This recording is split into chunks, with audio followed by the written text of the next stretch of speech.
So ఇది చాలా చాలా కాంప్లెక్స్ ప్రాజెక్ట్.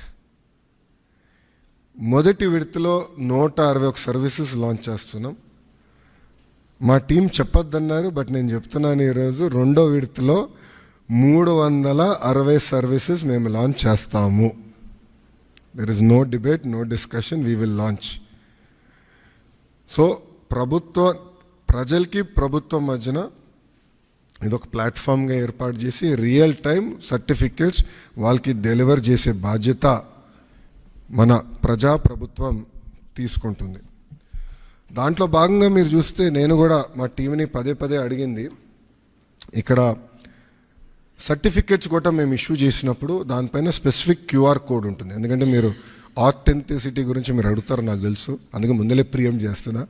క్యూఆర్ కోడ్ అనేది ప్రతి సర్టిఫికేట్ పైన ఉంటుంది.